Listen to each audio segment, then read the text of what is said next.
একটা দ্বীপ যেখানে মানুষ কখনো বাস করেনি, তবুও সেখানে প্রাণীরা একে একে নিশ্চিহ্ন হয়ে গেল। না, এখানে কোনো যুদ্ধ হয়নি, ছিল না আগুন, না কোনো ভাইরাস। তাহলে কিভাবে, কে করলো এই নীরব হত্যাকাণ্ড? সমুদ্রের মাঝখানে ছোট্ট এক দ্বীপ, মাকড়ি আইল্যান্ড। নামটা যেমন অজানা, ইতিহাসটা তেমনই বিস্ময়কর। 1810 সালে কিছু ইউরোপিয়ান নাবিক এই দ্বীপটি আবিষ্কার করে। তখনকার দিনে এই জায়গায় মানুষের পা পড়েনি কখনো। সেই সময় মাকড়ি ছিল একেবারে নিরিবিলি শান্তিপূর্ণ একটি জায়গা। দ্বীপ জুড়ে ছিল বড় বড় ঘাসে ঢাকা জমি, ছোট ছোট ঝোপঝাড় আর পাথুরে উপকূল। প্রাণীদের জন্য এই জায়গা ছিল যেন এক স্বর্গ। পেঙ্গুইন আর শিলেরা এখানে নিশ্চিন্তে চলাফেরা করত। তারা ডিম দিত, বাচ্চা ফুটাতো আর নিরাপদে জীবন কাটাতো।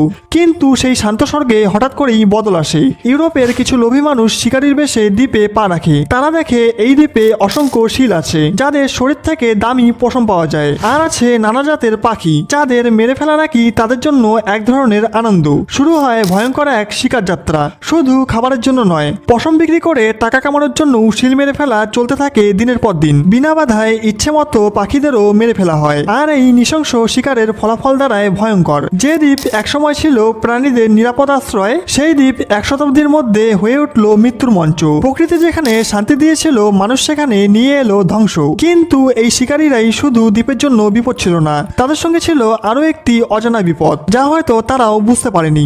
এই শিকারীদের বড় বড় জাহাজে করে মাকড়ি আইল্যান্ডে চলে এসেছিল কিছু ছোট ছোট প্রাণী, ইঁদুর। হ্যাঁ, সাধারণ ছোট ইঁদুর। প্রথমে এগুলোকে কেউ গুরুত্ব দেয়নি, মনে করা হয়েছিল ওরা হয়তো 2-1টা হবে আর বেশি দিন টিকেও থাকবে না। কিন্তু সেই ছোট ছোট ইঁদুররাই হয়ে উঠল দ্বীপের জন্য সবচেয়ে বড় শত্রু। কারণ দ্বীপের পরিবেশে এরা খুব তাড়াতাড়ি মানিয়ে নিল। এখানে এদের শিকারী ছিল না, তাই ওরা নির্ভয়ে ঘুরে বেড়াতে লাগলো। আর সবচেয়ে ভয়ঙ্কর ব্যাপার হলো, ইঁদুর খুব তাড়াতাড়ি বাচ্চা দেয়। একটা মা ইঁদুর কয়েক মাসেই কয়েকশো বাচ্চা জন্ম দিতে পারে। এইভাবে অল্প সময়ের মধ্যেই দ্বীপে ইঁদুরের সংখ্যা হাজার হাজার ছাড়িয়ে যায়। এদের ক্ষুধা ছিল শেষহীন। ডিম, ফল, গাছের শিকড়, এমনকি পাখির ছানাও এরা খেতে শুরু করে। সবচেয়ে বড় ক্ষতি হয়েছিল পাখিদের, কারণ দ্বীপের অনেক পাখি ছিল যারা মাটির উপর ডিম দিত।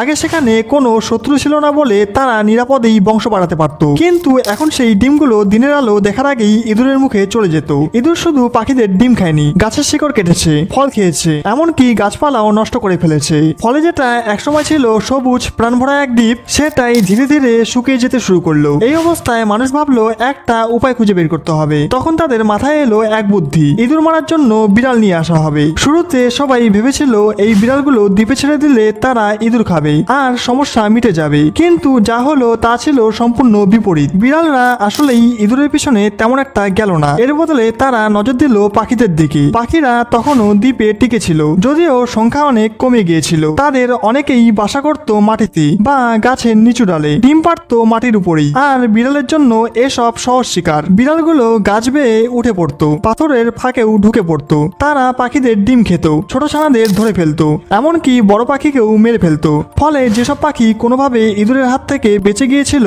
সেগুলোও এখন মারা পড়তে লাগলো বিড়ালের হাতে। প্রতি বছর এই বিড়ালগুলো প্রায় 60,000 পাখি মেরে ফেলতো। হ্যাঁ, ঠিকই শুনছেন, 1 বছরে 60,000। এর ফলে মাকড়ি আইল্যান্ডের আরো কিছু দুর্লভ পাখির প্রজাতি একেবারেই হারিয়ে গেল, মানে বিলুপ্ত হয়ে গেল, যাদের আর কখনো পৃথিবীতে ফিরে পাওয়া যাবে না। এইভাবে মানুষ যে সমস্যার সমাধান করতে গিয়েছিল, সেটা আরো বড় সমস্যা তৈরি করে ফেললো। প্রকৃতির ভারসাম্য একেবারে ভেঙে পড়লো। ইঁদুর আর বিড়ালের পরেও মাকড়ি আইল্যান্ডের দুর্ভোগ শেষ হয়নি। এবারে এলো আরো একটি নতুন প্রাণী, খরগোশ।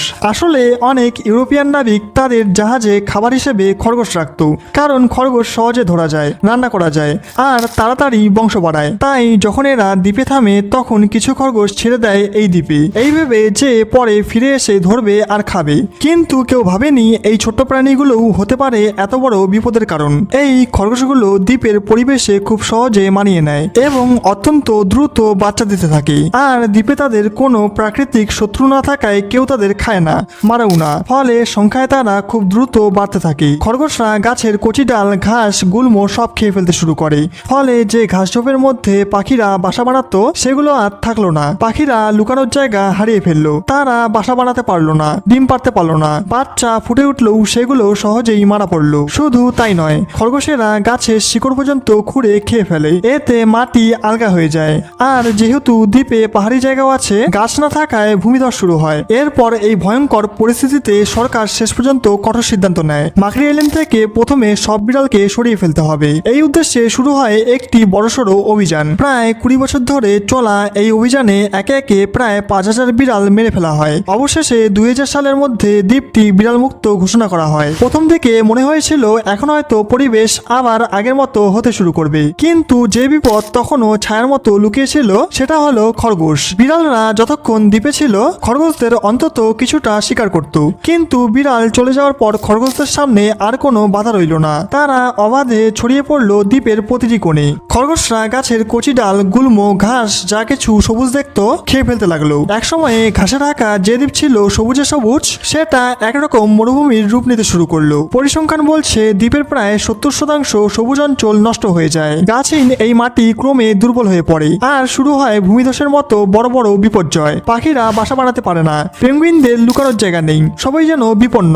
পরিস্থিতি এতটাই খারাপ হয়ে পড়ে যে অস্ট্রেলিয়া ও তাসমানিয়া সরকার একসঙ্গে বসে একটি বিশেষ প্রকল্প শুরু করে। এই প্রকল্পের নাম মাকড়ি আইল্যান্ড পেস্ট ইরেডিকেশন প্রোগ্রাম। এই মিশনের বাজেট ছিল $24 মিলিয়ন এবং লক্ষ্য ছিল একটাই, এই দ্বীপ থেকে খরগোশ ও ইঁদুরকে একেবারে নিশ্চিহ্ন করা। বিজ্ঞানীরা অনেক ভেবে একটি অভিনব পরিকল্পনা করেন। প্রথমেই লক্ষ্য করা হয় খরগোশের দিকে। খরগোশরা যেহেতু গাজর খুব পছন্দ করে, তাই তাদের পছন্দের খাবার দিয়েই তাদের মৃত্যুর ফাঁদ তৈরি করা হয়। বিজ্ঞানীরা গাজরে এক ধরনের বিশেষ ভাইরাস মেশান। এই ভাইরাস খাওয়ার পর খরগোশদের শরীরে অসুখ তৈরি হয়, তারা দুর্বল হয়ে পড়ে, তারপর একে একে মারা যেতে থাকে। এভাবে দ্বীপের প্রায় 80% খরগোশ মারা যায়। এইভাবে অনেকটা এলাকা খরগোশ মুক্ত হলেও ইঁদুরদের মোকাবেলা করাটা ছিল আরো কঠিন। ইঁদুররা ছোট গর্তে লুকায় আর খাবার খোঁজে সর্বত্র। তাদের নির্মূল করতে হেলিকপ্টার ব্যবহার করা হয়। হেলিকপ্টারে করে 300 টনেরও বেশি বিষ মেশানো খাবার পুরো দ্বীপ জুড়ে ছড়িয়ে দেওয়া হয়, তবে সেটা যেন নিরীহ প্রাণীদের ক্ষতি না করে সেই দিকেও বিশেষভাবে খেয়াল রাখা হয়। পেঙ্গুইন আর শিলদের যেখানে বসবাস সেই এলাকাগুলোতে একটুও বিষ ছড়ানো হয়নি। এই পুরো কাজটি শীতকালে করা হয়, কারণ তখন দ্বীপে পাখির সংখ্যা অনেক কম থাকে, ফলে পাখিদের দুর্ঘটনাবশত বিষ খেয়ে ফেলার আশঙ্কাও কমে যায়। এই পুরো অভিযান ছিল দারুণ কষ্টকর, সময় সাপেক্ষ আর ব্যয়বহুল। তবু প্রকৃতিকে বাঁচানোর জন্য, দ্বীপকে তার আগের রূপে ফিরিয়ে দেওয়ার জন্য এটা ছিল এক অনন্য প্রয়াস। বিষ ছড়িয়ে অনেক ইঁদুর আর খরগোশ মারা গেলেও কিছু চতুর আর লুকিয়ে থাকা প্রাণী রয়ে গেল। এরা যদি বেঁচে যায় তাহলে কয়েক মাসেই আবার দ্বীপটা আগের মতো ধ্বংস হতে পারে। এই চ্যালেঞ্জ মোকাবেলা করতে নামানো হলো এক দল বিশেষ কুকুর। তাদের প্রশিক্ষণ ছিল একটাই, গন্ধ শুকে শুকে শুধু ইঁদুর আর খরগোশ খুঁজে বের করবে, আর পেঙ্গুইন বা শিলদের একটুও বিরক্ত করবে না। এই ডিটেকশন ডগ বা খোঁজার কুকুরগুলো মানুষের চেয়েও দক্ষ ছিল। তারা গর্ত, পাহাড়, ঘাসঝোপ, এমনকি পাথরের নিচেও লুকিয়ে থাকা ইঁদুরের গন্ধ ধরতে পারত। প্রতিদিন ঘন্টার পর ঘন্টা ধরে তারা দ্বীপ চষে বেড়াতো আর কোথাও প্রাণীর গন্ধ পেলেই সিগন্যাল দিত। এরপর সেই জায়গাগুলোতে গিয়ে শেষ ইঁদুর আর খরগোশগুলোকে মেরে ফেলা হতো। দিন চলে, মাস যায়, আর একসময় দ্বীপ থেকে প্রাণীগুলো একেবারে নিশ্চিহ্ন হয়ে যায়। অবশেষে 2014 সালে অস্ট্রেলিয়া সরকার এক ঐতিহাসিক ঘোষণা দেয়, মাকড়ি আইল্যান্ড এখন সম্পূর্ণভাবে ইঁদুর, বিড়াল ও খরগোশ মুক্ত। এটা ছিল এক বিরল সাফল্য। এই প্রথম এত বড় একটা দ্বীপ থেকে একসঙ্গে এতগুলো হুমকির জীবকে মুছে ফেলা সম্ভব হলো। আজকের ভিডিওটি ভালো লাগলে লাইক, কমেন্ট, শেয়ার করবেন এবং আরও এরকম ভিডিও দেখতে গল্পগাথা চ্যানেলটিকে সাবস্ক্রাইব করে পাশের বেল আইকনটি বাজিয়ে দিবেন। তাহলে এখনকার জন্য বিদায় নিচ্ছি, দেখা হচ্ছে আরও একটি নতুন ভিডিওতে।